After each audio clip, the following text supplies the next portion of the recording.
5 жыл бойы нәпсімен күрестім деген Мөлдір Әуелбекова Бағым Мұхитдинованың күйеуін тартып алған екен. Біреудің отбасын бұзған жас әнші қазіргі уақытқа дейін бірнеше рет тұрмысқа шығып жолы болмады.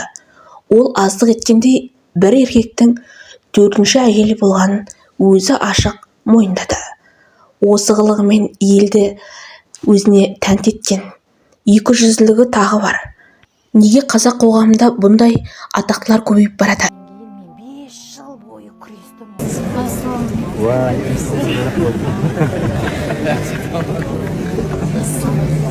Сала берсек, маған айтатын бөлдер. Мен орамалдамын дейді. Тек дәреті барлардың ғана қолын ұстайды. Осы бір видеодан кейін 200 екеннің дәлелі.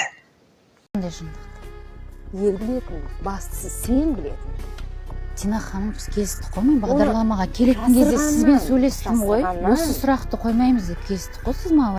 Ел білетін өзінің шындығын жасырғысы келген Мөлдір Әуелбекова дәл қазір осы бағдарламада өзінің мұсылмандық ретінде некеде шыққанын жариялап отыр, еще мақтанып отыр. Өзінің біреудің 4-ші тоқалы болғанына шариғат жүзінде некелестім деген сөзбен.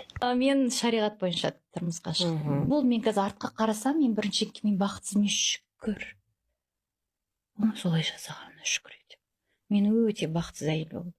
Жас кезінде осындай өте әдемі фигурасымен әдемі тәнті еткен Мөлдір қазіргі таңда тағы да 5-ші рет күйеуге шыққысы келеді. Қаншама рет тұрмысқа шықса да күйеуден аузы күймеген Мөлдірдің бұл ісіне мен өзім таңғалдым. Күндіз имам, түнде ибан атты Мөлдірге арналғандай. Алдағы уақытта 5-ші күйеуін көрсетсек таңғалмаймыз. 5-ші рет тұрмысқа шығатын жас ару секілді. Ал сіздер ойларыңызды жаза кетіңіздер. 2 баламен 5-ші рет тұрмысқа шыққан дұрыс па? Әлде бұрыс па? Осыншалықты еркелікті қылықты Мөлдірден ешкім бас тарта қоймас. Жақында ғана сұхбатында тағы да тұрмысқа шықпақшымын. Тағы да отбасы құрғым келеді. Бақытты болуға лайықпын дейді Мөлдір Әуелбекова. Орамалға келген Мөлдір өзін осылай ақтағысы келеді. Бірақ шын мәнінде орамал тағып жүрсе де 200-лігі бәрібір де көрініп тұрады.